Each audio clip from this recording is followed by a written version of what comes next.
Olá, professor. A paz do Senhor. Eu sou o Lucas Gomes, professor e superintendente da Escola Bíblica Dominical. Quero lhe agradecer por ter escolhido o meu canal para ter, então, subsídios e preparar a sua aula.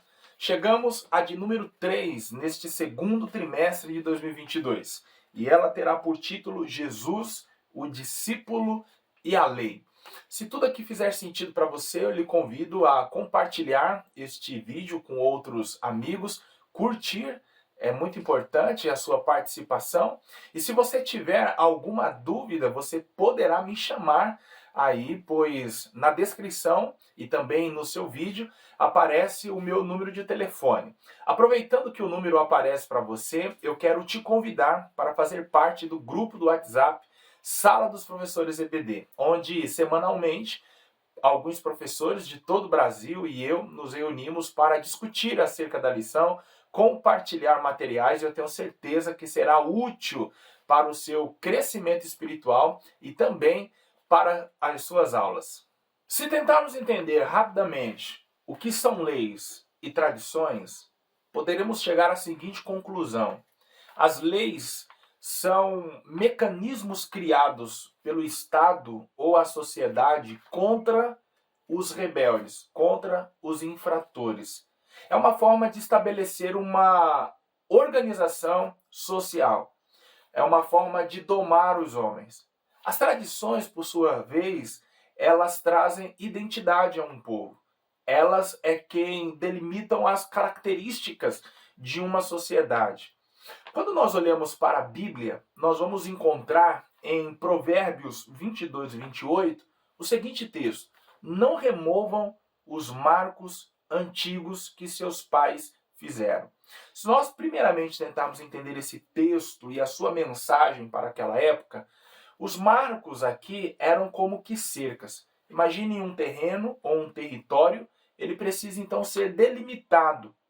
Sendo assim, a partir do momento que alguém removia esses marcos e o aumentava ou diminuía, ele estava então ganhando ou perdendo terreno.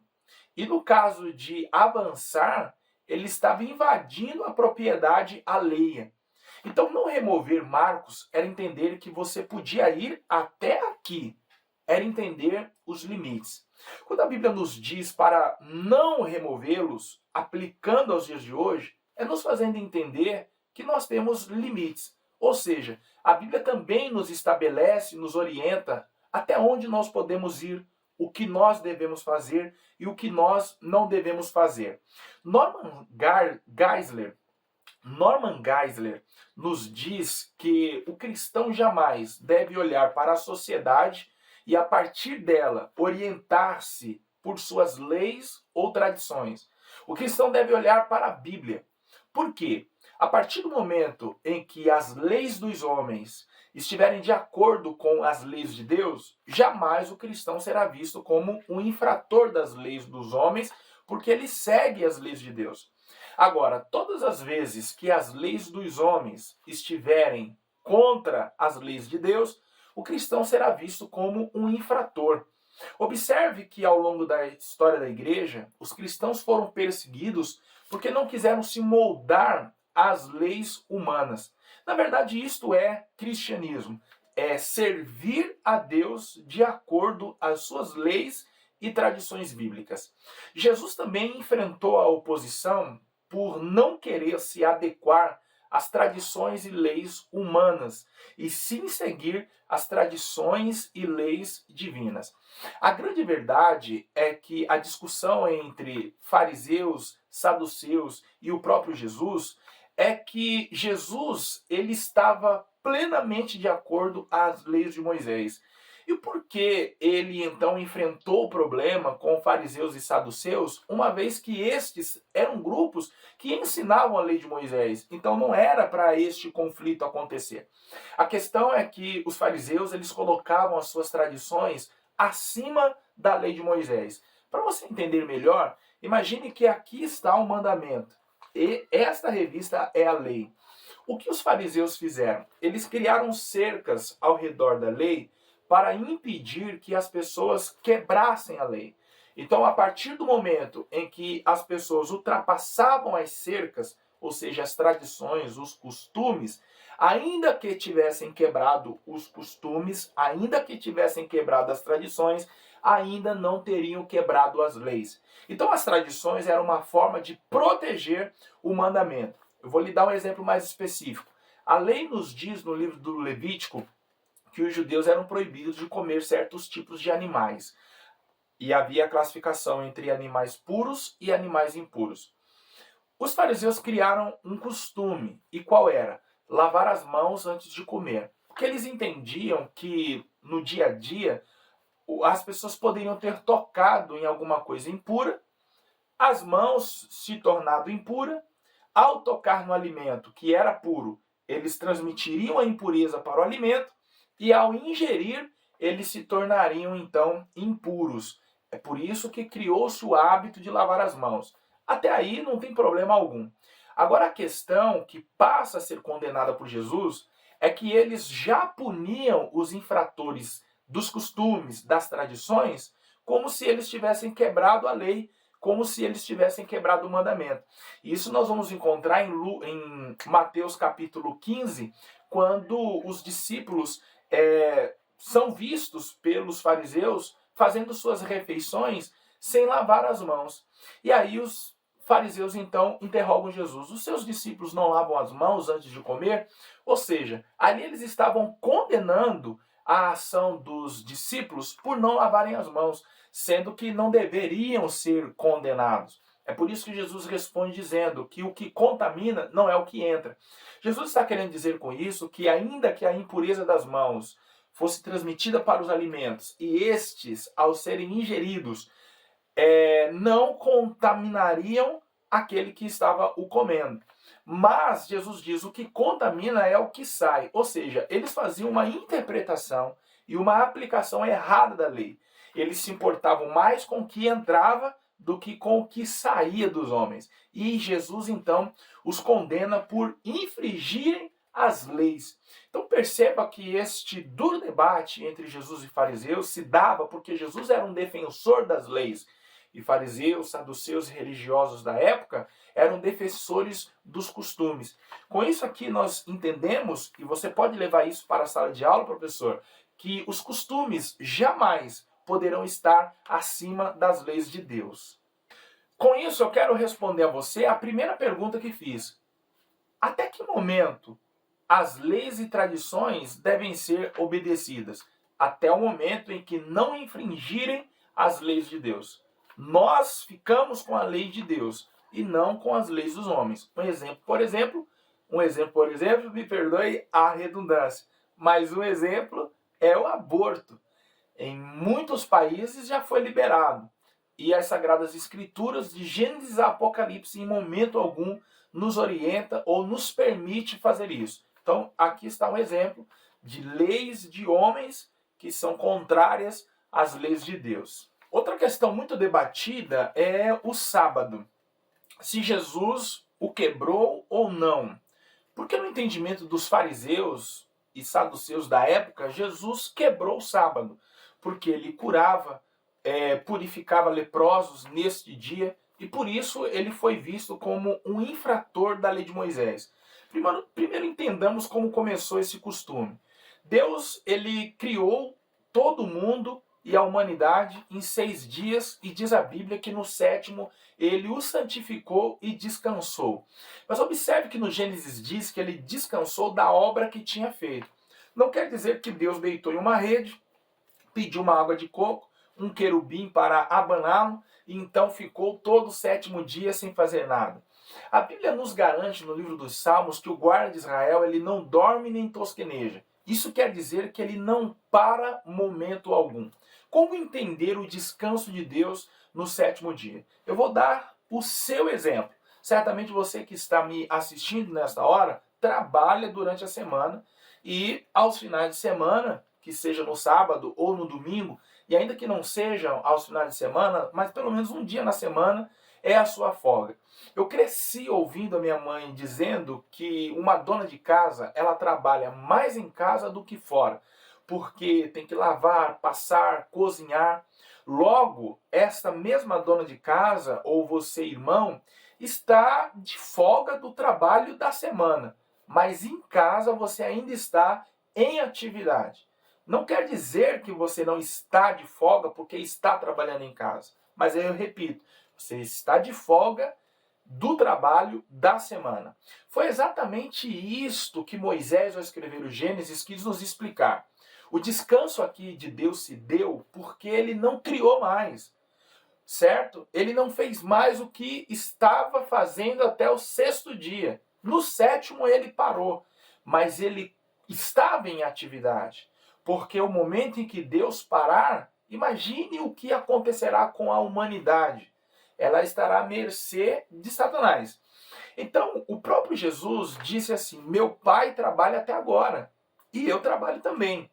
Então, a grande questão do sábado, quando Deus exige esse dia de descanso para os judeus, não quer dizer que seria um dia onde eles acordariam tarde, iriam passear com a família. Não, mas era um dia em que todos deveriam se dirigir às sinagogas, ao templo, para estudarem a lei, para entregarem o seu sacrifício, para cultuarem ao Senhor.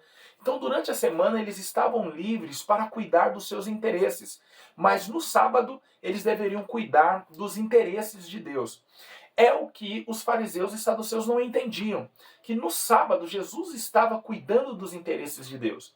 E de Gênesis a Apocalipse, nós percebemos que o interesse de Deus sempre esteve no homem. Perceba que no momento em que Adão peca, não é ele quem procura a Deus para se desculpar e pedir perdão, mas é Deus, a parte ofendida, quem procura o homem a fim de lhe dar uma nova oportunidade. E ao longo da Bíblia nós poderíamos aqui dar diversos exemplos. No Apocalipse nós temos um dos últimos versículos dizendo: o Espírito e a noiva dizem vem.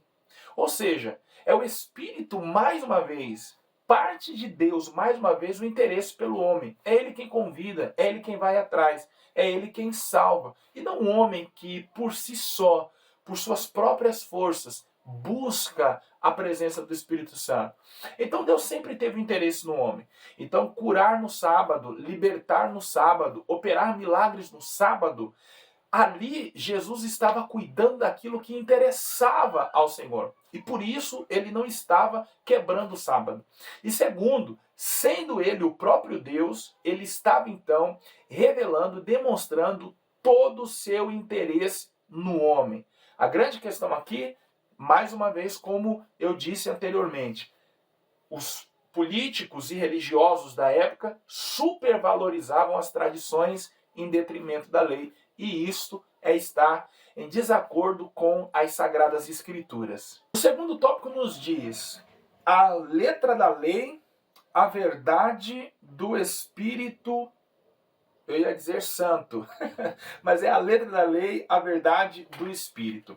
Quando eu era adolescente, eu ouvia muitos cristãos dizerem: a letra mata, mas o Espírito vivifica. E entendiam que essas palavras do apóstolo Paulo se referia ao estudo, à pesquisa, e por isso eram contrários à teologia.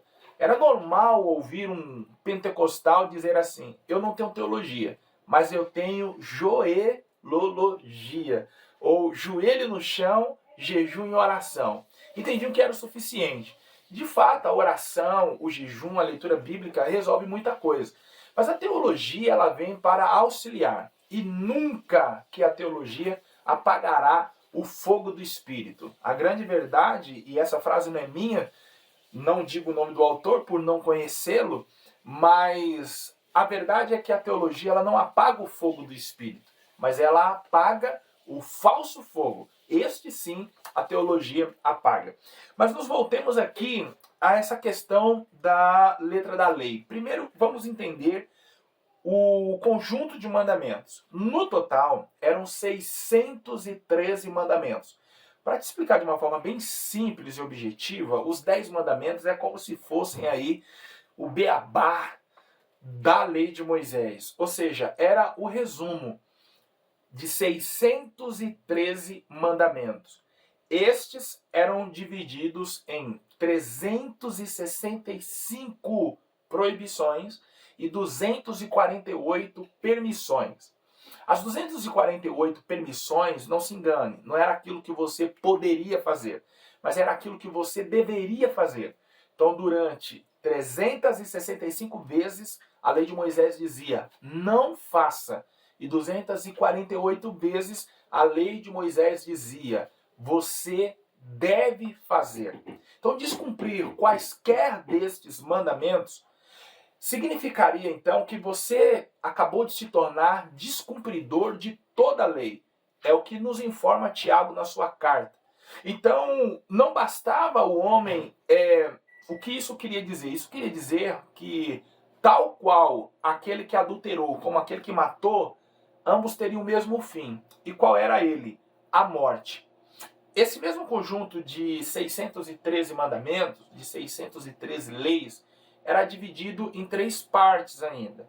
Independente de ser proibições ou permissões, era dividido em 3 partes.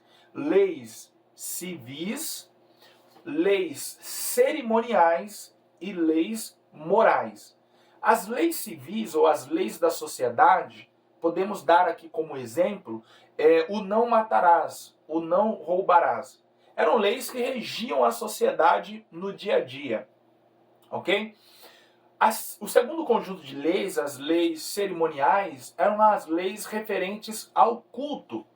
E por último, as leis morais, por exemplo, nós podemos dar um exemplo: não adulterarás, não falarás, não dirás falso testemunho, não cobiçarás. Leis morais. Se nós observarmos aqui, quais destas leis nós ainda hoje devemos cumprir? E é o ponto do segundo tópico, que diz assim: qual o propósito da lei para os discípulos de Cristo? Nós temos ou não que cumprir ainda esses 613 mandamentos? Primeiro nós temos que entender que todos eles apontavam para uma única pessoa, Jesus. Este era o propósito da lei, revelar Jesus Cristo. Mas a partir de qual meio? Como a lei cumpria este propósito? Primeiro, a função da lei, de acordo com a revista e a Bíblia, era mostrar a malignidade do pecado. Ou seja, a lei apontava o que era pecado. A lei escancarava o pecado. Em Romanos capítulo 5, Paulo diz que de Adão a Moisés, a morte construiu o império. Por quê? O pecado, a desobediência de Adão abriu porta para o pecado. E o pecado abriu porta para a morte. Isto quer dizer que todo aquele que desobedecia pecava e todo aquele que pecava morria. Se você tentar entender ao contrário, você vai perceber que a morte só pode matar aquele que peca e só peca aquele que desobedece. Logo, entre Adão e Moisés, que não havia um código de leis escrito que revelava o que era pecado, todos então pecavam livremente e eram mortos. Qual o objetivo da lei? Mostrar o que é pecado, a fim de que o homem, descobrindo o que é pecado, não peque. Porque a lei era muito clara. Ao pecar, você morrerá. Romanos 6,23 nos diz que o salário, a recompensa, o pagamento daquele que peca é a morte. Então por isso que a morte construiu o império. Por que até Moisés? Porque a partir do momento que a lei foi entregue, ela avisou ao homem o que era pecado e mostrou a consequência. Sendo assim, o homem tinha uma oportunidade de não pecar. Só que o homem estava enfraquecido por causa do pecado. Ou seja, a sua natureza era pecaminosa e ele não conseguiria então fazer outra coisa a não ser pecar. Mesmo a lei avisando o que é pecado e mostrando a consequência, o homem, com seus próprios esforços, não conseguia deixar de pecar.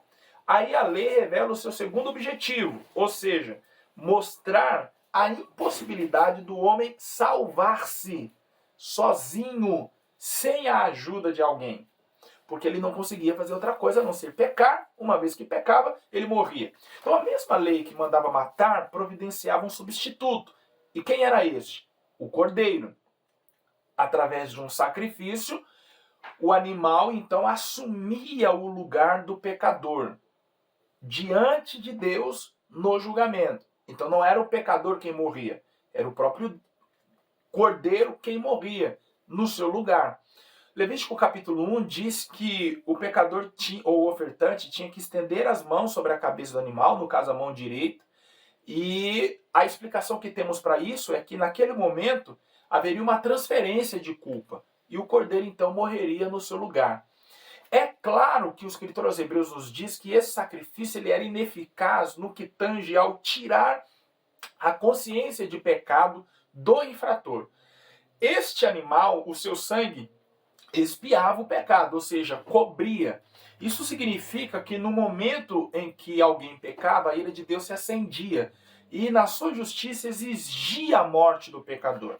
O sangue do animal então cobria o pecador da ira de Deus, ou seja, no momento em que a justiça de Deus entrava em ação exigindo a morte, o Senhor Deus olhava e via sangue, ou seja, ali era uma clara demonstração de que já havia acontecido um julgamento, ou seja, o pecador morreu.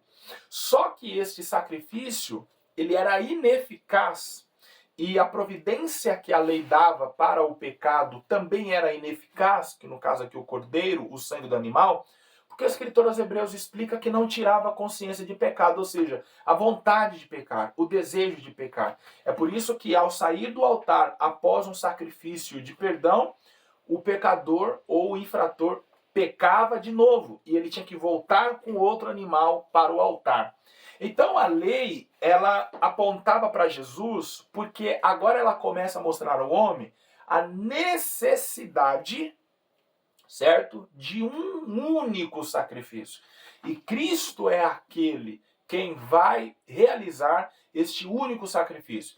É por isso que João, no capítulo 1, verso 29 do Evangelho, João Batista diz no Evangelho: eis o Cordeiro de Deus, que tira o pecado do mundo. Os cordeiros que eram entregues diariamente eram dos judeus. Se nós estivéssemos lá, o cordeiro seria meu, seria seu.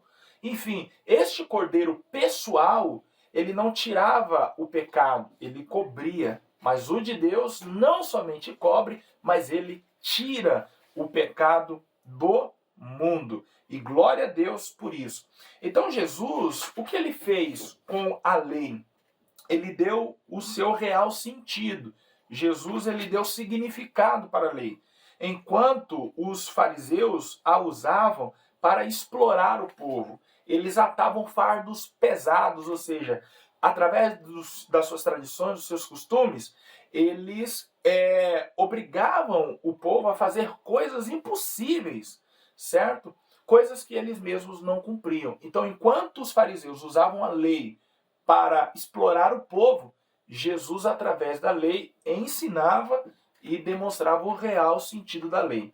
Então, para nós concluirmos essa parte do segundo tópico, devemos ou não cumprir as leis? Bom, Jesus, sendo cumpridor de toda a lei, ele vai apontar, então, um novo caminho para se chegar a Deus. E nos tornaremos também cumpridor de toda a lei a partir do momento em que nós amarmos o nosso irmão e amarmos a Deus acima de todas as coisas. É como se Jesus tivesse pego os 613 mandamentos e resumido. É como não, Jesus fez isso. Ele pegou os 613 mandamentos e os resumiu apenas em 2. Amar a Deus e ao próximo como a ti mesmo. E se nós observarmos bem, esses 2 mandamentos, de fato, resume tudo. Porque se nós amarmos a Deus acima de todas as coisas, nós não faremos imagens de escultura, ou seja, substituindo Deus por imagens. Nós guardaremos o sábado no que tange ao ter um dia dentre muitos que nós temos para servir o Senhor, para glorificar o Senhor, ou seja, nós honraremos a Deus. Se nós amarmos o próximo como a nós mesmos, nós não mataremos, nós não difamaremos, nós não cobiçaremos o que é dele, nós não adulteraremos, enfim, a partir do momento que nós simplesmente amamos. Então hoje o mandamento que nos está reservado é este, o amor. Por isso o apóstolo Paulo fala na sua primeira carta aos Coríntios, no capítulo 13, que ele poderia falar a língua dos anjos, mas se ele não tivesse amor, de nada adiantaria. Então entenda você, professor e explique isso em sala de aula, que a partir do momento que nós amamos, nós estamos cumprindo toda a lei conforme o nosso Senhor Jesus Cristo nos ensinou. Caminhando para o fim desta sessão, chegamos ao terceiro tópico, e ele nos diz: a justiça do reino de Deus. Quem é grande no reino de Deus? Mateus 5, 18 e 19 mostra que são considerados grandes no reino de Deus os que se acham fiéis e cumpridores de toda a lei de Cristo. Consequentemente, são rebaixados à condição de menores os negligenciadores, ou os que negligenciam, removem, separam, violam o menor dos mandamentos de Deus e não atentam para a sua instrução, quer por omissão, quer por transgressão. Aí, caminhando para o final do parágrafo, diz assim, no segundo ponto, né, a justiça do reino de Deus. Lá no finalzinho diz assim: mas Jesus ensina aos seus discípulos que a nova justiça no reino de Deus é interior, moral, espiritual. E não se trata mais daquela velha justiça exterior, cerimonial e legalista. Por isso, a justiça exigida pelo Senhor Jesus aos seus discípulos é superior à dos escribas e fariseus. É uma justiça mais sublime, elevada e interior. Essa justiça só pode ser obtida mediante a fé, nos permitindo viver de maneira justa e piedosa, e assim entrar no reino de Deus. Aqui na nossa lição temos até uma orientação didática de começarmos a aula perguntando aos nossos alunos o que é justiça. Rapidamente aqui eu quero dizer a você que ser justo é estar de acordo aos padrões estabelecidos por uma sociedade. Isso quer dizer que alguém pode ser visto justo aqui no Brasil de acordo às leis desta sociedade, mas pode ser visto como injusto ou ímpio de acordo às leis de uma outra sociedade. Diante disso, se nós estivermos de acordo às leis bíblicas, nós seremos vistos como justos, independente do lugar no mundo ou da época em que nós estivermos. Logo, é grande no reino dos céus aquele que se torna cumpridor da lei de Cristo. É aquele que não remove, é aquele que não separa, é aquele que não viola o menor dos mandamentos, a qual eu disse aqui a vocês, de acordo com a Bíblia, que é o amor. Sendo assim, Jesus ele vai ensinar a justiça do reino, ou seja, como andar de acordo às leis deste reino. A partir do momento em que nós nos adequamos às leis deste reino, nós somos justos. É por isso que nós fomos feitos justos, não pelos nossos próprios méritos. Ou seja, embora nós façamos de tudo para andar de acordo à Bíblia, em nós não há mérito. Por quê? A nossa natureza humana, caída, pecaminosa, ela não se inclina para as coisas do Espírito. Mas a partir do momento em que nós recebemos a Cristo e nos tornamos uma nova criatura, essa natureza espiritual que agora em nós passa a existir, ela então se inclina para as coisas do Espírito. Então aqui se estabelece a graça de Deus. Ele nos deu uma natureza espiritual a fim de que nós nos inclinássemos para a sua vontade. É por isso que aqui é retirado todo o mérito humano. Então, essa justiça mais sublime, elevada, interior, pode ser obtida mediante a fé, nos permitindo viver de maneira justa e piedosa e assim entrar no reino de Deus. Então, como eu me torno justo? Através da minha fé em Cristo. A partir deste momento, da minha fé em Cristo, eu me torno justo. Ou seja, eu tenho condições de cumprir as exigências do reino. Bom, professor, eu espero que tenha feito sentido a você. Se assim foi, eu peço que você curta este vídeo, compartilhe com os seus amigos e se tiver alguma dúvida, você poderá então enviar para o meu WhatsApp. Agora, se algo não ficou claro para você, me chame, ou se você quer compartilhar algo, conversar um pouco, eu estou aqui à sua disposição. E também, se você quiser participar do grupo Sala dos Professores EBD, eis aí a oportunidade. É só me chamar, eu irei te adicionar e semanalmente teremos a oportunidade de juntos discutir acerca da lição e assim nos preparar melhor para a próxima aula. Deus abençoe você e obrigado por sua audiência.